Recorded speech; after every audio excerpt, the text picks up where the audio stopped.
এই ট্রাইব্যুনাল যেন স্থায়ী থাকে, এটা যেন এই কয়েকটা অপরাধ বিচার করে যেন শেষ না হয়। রাজনৈতিক ঋতু পরিবর্তন হলে এটার কার্যক্রম যাতে অব্যাহত থাকে। মহামান্য আদালত এই ট্রাইব্যুনাল যেন চালু থাকে, এই বিচারের পরে যেন আবার বন্ধ হয়ে না যায়। এখানে একদিন শেখ হাসিনার বিচার হবে। রাগ, অভিমান কিংবা মশকরার ছলে যে কারণেই হোক 2013 সালে ট্রাইব্যুনালে বিচার কাজ চলাকালে আত্মপক্ষ সমর্থন করে এমন মন্তব্য করেছিলেন বিএনপির প্রভাবশালী নেতা সালাউদ্দিন কাদের চৌধুরী। সে সময় সাকা চৌধুরীর এই বক্তব্য অনেকে ঠাট্টা মশকরা করেছিল, অনেকে গুরুত্বই দেয়নি। তবে ইতিহাস বড্ড নির্মম। ধমক খেলে চুপ থাকে, সুযোগ পেলে সত্য কথা বলে। 10 বছর পর আজ 17 নভেম্বর সেই একই ট্রাইব্যুনালেই শেখ হাসিনার বিচারের রায় হয়েছে। রায়ে শেখ হাসিনাকে মৃত্যুদণ্ড আদেশ দেওয়ার পর সামাজিক যোগাযোগ মাধ্যমে সালাউদ্দিন কাদের চৌধুরীর এমন মন্তব্যের ভিডিওটি মুহূর্তেই ছড়িয়ে পড়ে।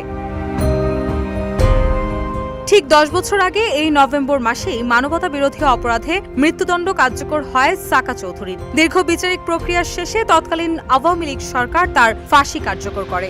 যদিও আন্তর্জাতিক অপরাধ ট্রাইব্যুনালে তার বিচার প্রক্রিয়া নিয়ে তখনই প্রশ্ন উঠেছিল।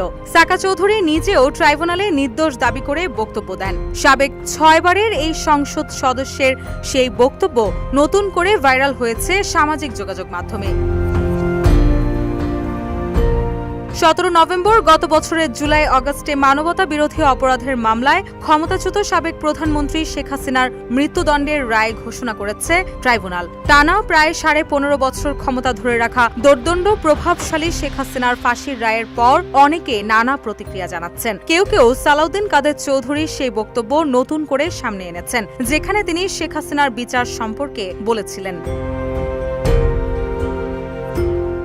ভিডিওতে সাকা চৌধুরীকে বলতে দেখা যায়, এই আন্তর্জাতিক অপরাধ ট্রাইব্যুনাল যেন চালু থাকে, একদিন এখানে শেখ হাসিনারও বিচার হবে।